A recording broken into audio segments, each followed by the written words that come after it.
Hey everyone, and welcome back to the channel. My name is Adam Hancock once again, and today I want to talk about new stuff, developments, communities, etc. in and around the Sarasota, Florida area. I often hear about these things that are coming down the pipe from like random sources, offhand conversations with builder reps. When I'm researching a separate topic, I stumble upon things and then I'll run down and do more research. And when I feel good enough about it, then I will get it to you guys as quickly as possible. And there was a couple things that I found out about from actually past clients and went and asked a bunch of people. No one had heard anything, and that kind of inspired this video. So I've gathered about 6 or 7 different things I wanted to bring to your attention if you wanted to get ahead of them. That's what we're going to do today. If you haven't already grabbed my 2024 Sarasota Manatee digital guide, please do that as well. We'll put the link in the video, description box, and all around the channel. It's on the website, everything like that. And that just takes like this kind of conversation, but it gives my favorite neighborhoods for next year, new construction neighborhoods, regular neighborhoods, my favorite places to eat, health and wellness, all that kind of stuff as well. So without further ado, let's hop in. I hope you guys enjoy. Okay, the first one I wanted to speak about is to do with the Lakewood Ranch Golf and Country Club. Even if you're not a golfer, this one's interesting just because of what it means to the area. There's a social element as well here. It's not just a golf club. But you know, when Lakewood Ranch was built from 1995 to 2005 especially, you had a staple crew of neighborhoods that made up the foundation. Summerfield, Greenbrook, this one. That were actually built by the custom builders that you know today, Arthur Ruttenberg, Lee Wetherington, John Cannon, etc. And that kind of sit right in that middle of Lakewood Ranch before all the other neighborhoods were built around it. Lakewood Ranch Golf and Country Club is a private club that has 3 private golf courses inside of it, multiple clubhouses. It has tiered memberships of golf and social. It has pickleball. It has fitness, multiple restaurants. It has all of that, but it's private. So for good and bad, you know, private is available to people that don't necessarily just live in the double-sided neighborhood of Country Club, but it also fills up. And now it's on a wait list of 100 plus people. So after, you know, so a lot of folks in the Country Club West and Country Club East side, West was the original neighborhood. They expanded to East and added newer construction homes. A lot of those are, you know, members actively in the club, and obviously people that live in the Lake Club, etc., are also members here. But they built a lot more neighborhoods around it. And they did not build a lot more golf around it. So, you know, not just the Lake Club with the expansion of Genoa with stock and all those extra homes. You have the Isles, you have all of Waterside's district, all of that kind of stuff. There's no golf course to satiate member needs. And so that brings me to the discussion today. And what I'm hearing, so a past client actually told me this, and I was like, well, I have not heard anything like that. And then I asked a lot of people, and a lot of people hadn't heard anything like that. But now I've confirmed it. It's a little bit more public knowledge now, but now I've fully confirmed that the club is being sold. So it could be a level of equity sale, but it's being sold to a majority owner. And I've heard it was 6 to 7 serious bidders, now down to 1 or 2, probably VC firms.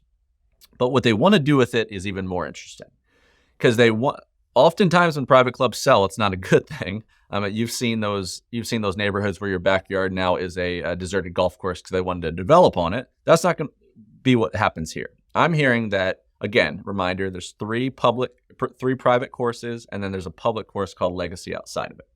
I'm hearing that they want to add 1 to 2 extra golf courses inside of it. You would assume another clubhouse would make sense, because right now you have the main clubhouse, you have the lodge on the east side, but you'd assume if they're adding more golf courses, they're going to do another clubhouse or 2, which would be interesting. I heard also they were going to originally I heard that they were going to take a public course and make it private, and I assumed 100% it was going to be Legacy because it sits right outside the gate.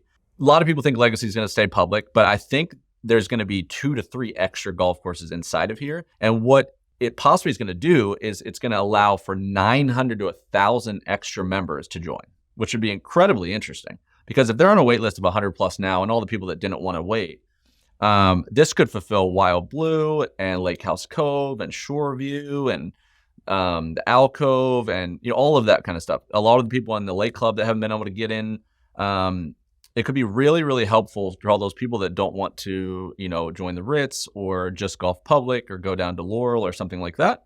So that's interesting. The Country Club hasn't liked to do annual assessments a ton, so they've adjusted their annual fees to the members in order to satiate that kind of need for funding.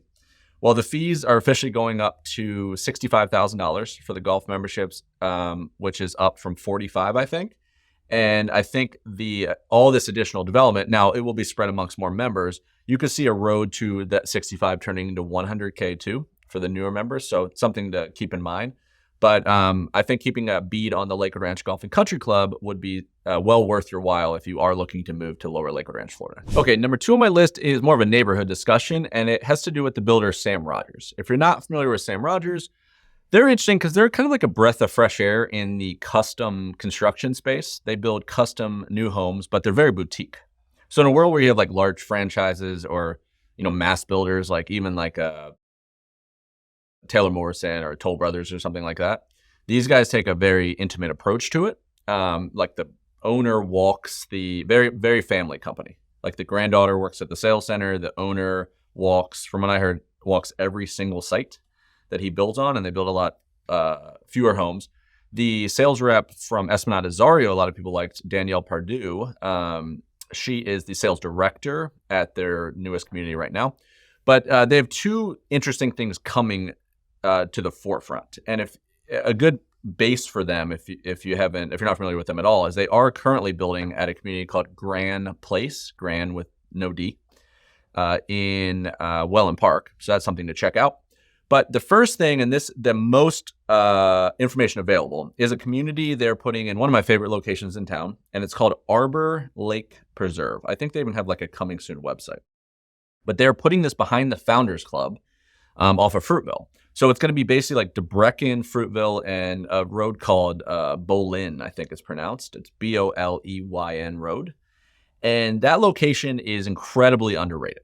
So there's a plot of land that sits right behind the Founders Club. So if you grew up in Sarasota, the Founders Club was in the boonies. It was so far out. It was the big executive homes really far from town. But what you have to look at now is 100% of Lakewood Ranch is further than the Founders Club now. So it's like an origin story. If you're not from here, it doesn't hold a lot of weight. But this location is incredibly unique to Sarasota, because it puts you both 6 miles one way to Waterside and 9 miles one way to downtown Sarasota. So it gets you in the thick of it, but you can build a home that you wouldn't be able to do in town. This community itself is going to be, again, a very boutique outfit, but let me rattle some of this off and see if this would appeal to you. So it's going to be a conservation-focused community. So they're really like all about preserving the environment. That's going to be the idea here. And you'll see here with the land split. So 50 acres, only 25% of those 50 acres are they going to develop anything on. 75% is going to be dedicated to multiple lakes, wetlands, the trees they plant, nature, etc. It's going to be fully gated. Only 37 total homes in the entire community, and all of them are 90-foot front planes, which they don't build a lot anymore. Beyond like, there's a little bit of that going on in Wild Blue, and there was a little bit of that going on back in the day with like in Lake House Cove with the custom builders, or Esplanade Azario with like the beacon models and stuff like that. But that lets you do like a sprawling single family home that's wide and you're not 10 feet from the neighbors. So that's why the 90 foot's important. 2,600 square feet and up will be the floor plans. So they're going to be pretty executive sized homes. They all include 3-car garages. They're going to pre-plan structural upgrades just for ease. A lot of the full custom like Pinterest board level stuff's a burden for people. So they're going to pre-plan, but they fully welcome customization. So it's going to be more custom than semi-custom, but they're trying to take out some of that overkill nature and standardized material and cost and all that kind of thing. So I like all of it. I like the location. I like the builder. It's the perfect builder for this location. And I like the boutique nature. I don't know what the monthly fees are yet with that only the 37 homes. Pre-sales are supposed to start at the end of Q1 2024. So think late February, early March. And to finish, pricing wise, what I'm guessing here is I'm hearing it's going to be a little bit more expensive than Grand Place. And what Grand Place is, you have a full website. You can look at that. Great example to use here. And I'm assuming it's going to be a similar team. So if you go to Danielle Pardue down in Grand Place, talk to her, or us, obviously, she's probably heading up the sales here as well. So it's a good conduit for you. But Grand Place starts at $900,000, but that's at their 2022 square foot plan, which isn't going to be in here. And it goes up to a starting at 1.3 million. So I'm guessing probably all of the plans are going to start above $1 million. But the cool thing here, again, it's perspective affordability. I do think that most of the homes will be less than 2.5. You could see a lot in the 1.8s, 1.9s, which is right up there with like Neil signature and stuff like that. Could be cheaper than a lot of the comparable homes in Wild Blue. So something to think about. And then I'll throw in the back of that, a birdie also told me that Stonebridge, which is a mature community in Palmer Ranch. I don't know if Sam Rodgers owns land there that they just held. That happened in the Founders Club a while back, or there's just land available, or what they're doing. I heard that they're going to build sometime next year. I heard Sam Rodgers is going to build new homes inside Stonebridge, which that's kind of their MO. I've seen Sam Rodgers do that multiple times, come in the back end. Again, they're smaller, come in the back end of different developments and either take over lots from other builders or something like that. But the cool thing about that idea is location. Is the reason that Stonebridge is so mature and all those homes were built in the late 90s is because of the location. So unless you wipe out the neighborhood, you can't replicate it. So this could be a happy medium if you're looking for that balance of South Sarasota. So that's my number 2. All right, number 3 on my list is kind of a reminder, reminder and also a slight update. And that's to do with Hi Hat Ranch. I haven't spoke about Hi Hat Ranch in a while, but it's interesting from just the location standpoint in Sarasota. There's basically this huge swath of land called Hi Hat Ranch. Obviously, it's listed Hi Hat on the map. You can look it up. But it's off of Bee Ridge and East Lorraine. So if you're familiar with any of my videos or you've been shopping or anything like that, the way to phrase this in your mind is what Windward is to Lakewood Ranch, this is south. So it's directly below Windward. So, the idea with a Windward to Lakewood Ranch is it is in Lakewood Ranch, but it's one of the closest angles to town and the stuff. Puts you in that 9-10 mile range, which will put you in a feasible 20-25 minutes to like downtown Sarasota, possibly Lido Key, depending on traffic. And you shoot over through Fruitville, which is your east to west street. And then all of Lakewood Ranch that's behind it really hits you in that good 35 to 40 minutes one way to stuff. Well, this does the same thing, but south.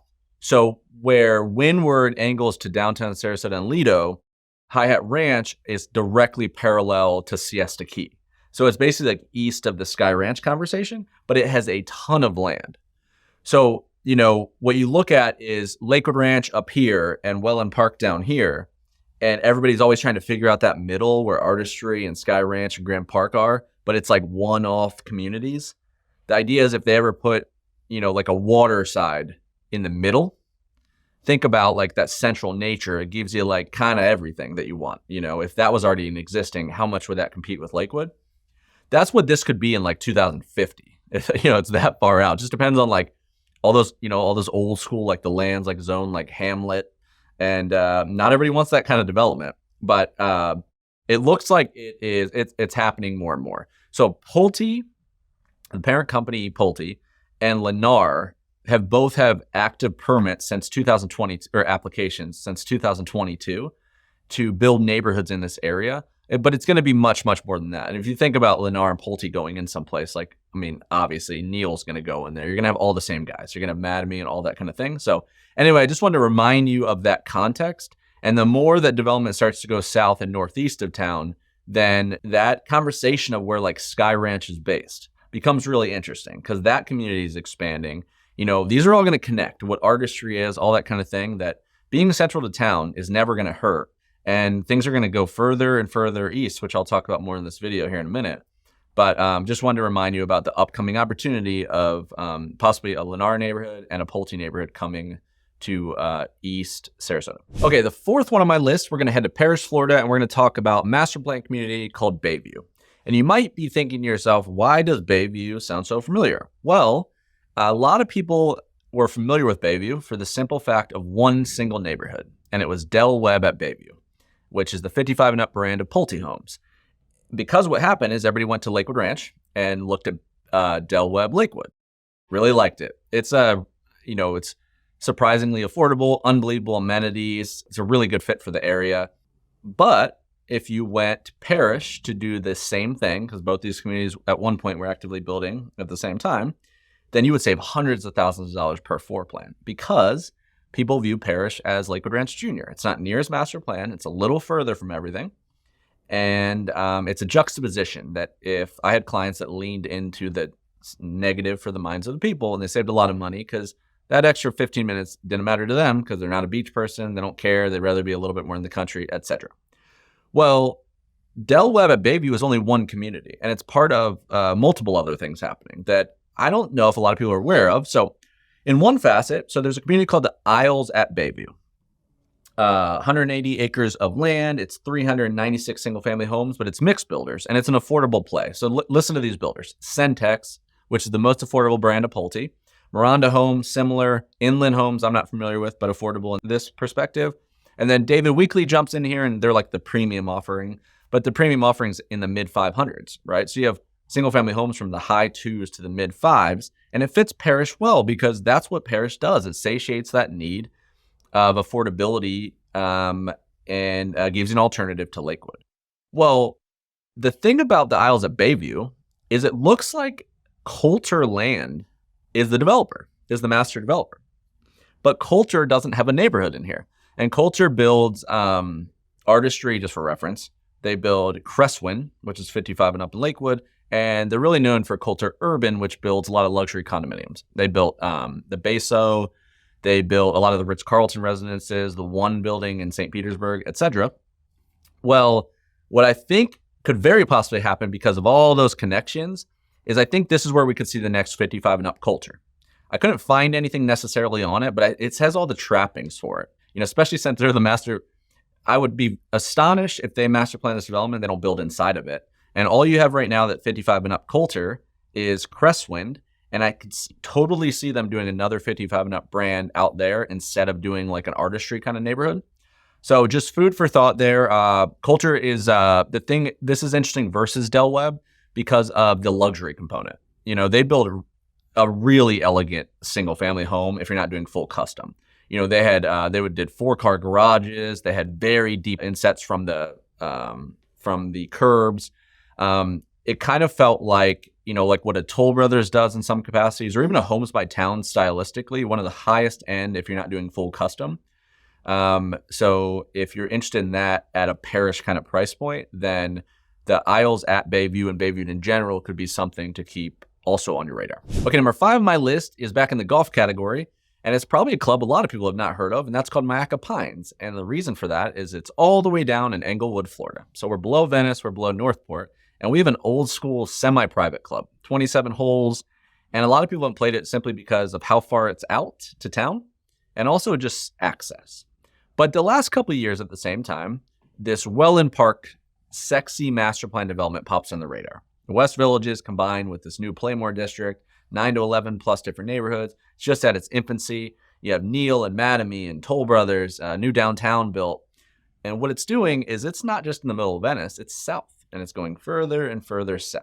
And it's right on that western Northport, northern Englewood, southern Venice line, with one of the most southern locations right now, the Wellen Park Golf and Country Club, which a lot of people have really enjoyed. It's Lennar's outfit. So affordable, deeded golf. And think Sarasota National, think Lakewood National. Well, that's what Wellen Park Golf and Country Club is. But how far south that got, if you look right below it on a map, you see Myakka Pines Golf Club. And it was already there. So just not a lot of people are aware of it. Well, in late 2022, Taylor Morrison apparently applied for an 877 home community with their Esplanade brand that would surround the Myakka Pines Golf Club. And if you think about what that means, look at Esplanade Azario, Esplanade Golf and Country Club. They're each about 1,500 homes, deeded golf, 1 course each. And the way they split that deed is it's about 850 members are on golf and social, and about 850 members are on just the, or the rest of the members per se, are on just the social, right? Well, if you have an 877 home community that's going to surround that golf club, then think about what that means. You could potentially have 100% golf and social deeded member availability within the community. Every single home could potentially be members at that community.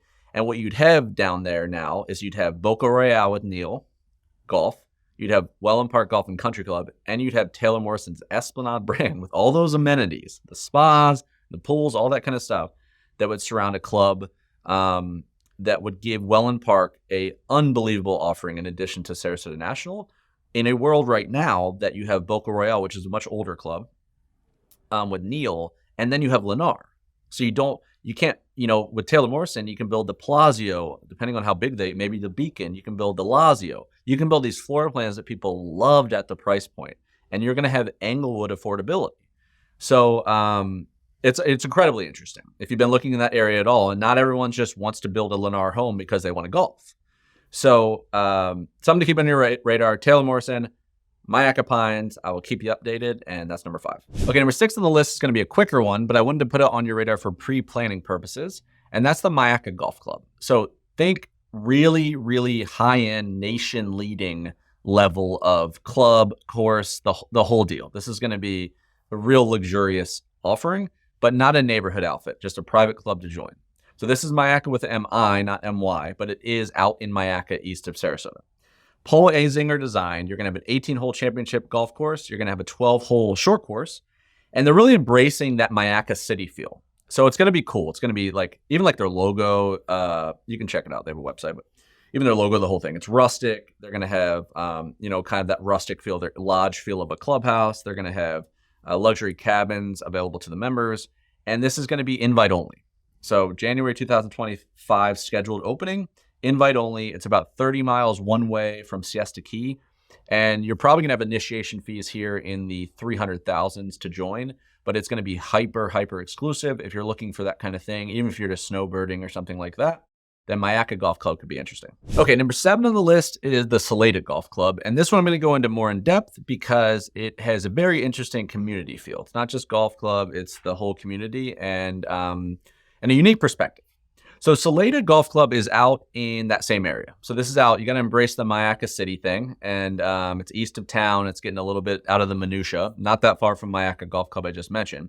But what they're trying to do here, they're calling premier, high-end, private, but family forward. And a lot of exclusive, luxurious outfits in Sarasota are typically not synonymous with family forward necessarily. So I like that a lot. So they got 530 acres out there, and it's really embracing that whole Myakka thing again. If you're looking for, you know, a little bit more country, a slower pace of life, and, you know, all the natural surroundings of the conservation, all that kind of thing, this is going to be up your alley. Golf-wise, Nick Price designed golf course, so it's going to be championship level, and then David Ledbetter's designed practice facility, so that's awesome. And you're going to have, you know, racket sports, beautiful clubhouse. You're going to have that whole thing. So this is where it gets more interesting to me, is again, with that community focus, listen to these amenities. You're going to have a destination spa, lagoon-style pool featuring a children's splash pad and adults grotto, adventure course, something they're calling Kids Secret Hideout. So probably some multiple playground kind of situation. And then multiple dining concepts all within the Soleta grounds. So a real resort-style vacation feel. And then they also own private access to 2 miles of the Myakka River on that property, which is amazing. Beyond that, there's 3 enclaves that make up the neighborhood thing. So there's only 93 custom-built homes that have access to all of this, right? So think about like the amount of members for the club and the amenities. That's only 92 neighbors you have dealing with. They're called the Sanctuary, the Ranch, and the Village Bungalows. And you have right now, just John Cannon and Anchor Builders are going to be building all these homes, including 1-acre plats available within that. So this would be the benefit of being out in Myakka. And then supposedly every single home, all 93 homes, are 1 mile or less to the clubhouse. So you could think the golf cart friendliness here would be on steroids. And then in addition to that, there's 14 golf cottages for guests and visitors and members as well. So Soleta Golf Club out in Myakka City, I think, could be another interesting one for 2024. Okay, number 8's another quick one to finish the video. And there's not a lot of information on this one, but I feel really good about the idea that David Weekley will be coming somewhat soon to the Wellen Park Master Plan development. So if you like David Weekley, I liken them to like more of a smaller boutique version in a lot of ways than like Neil. They're very similar aesthetically to Neil Communities, not Neil Signature, but Neil Communities. But I've built with them twice, and just the level of focus, and they're very, very serious about like experience. So if you like them, they're usually relatively affordable. Then that'll add another nice community that gives you affordability and gives you multi-generational aspects to Wellen Park, which already has Neil and Mattamy and Toll, and you know there's going to be some custom stuff coming in there with Everly, and you have Sam Rodgers, and you have Lennar. So I think this could be another good one for the mix. Nothing public yet, but I'll let you know as soon as I hear. But David Weekley coming to Wellen, hopefully in 2024, if not shortly after. All right, my friends, that is a wrap for this video. I hope you enjoyed my 8 new development happenings around the Sarasota, Florida area. Of course, if you enjoyed this at all and you're not subscribed to the channel, please do so before you leave.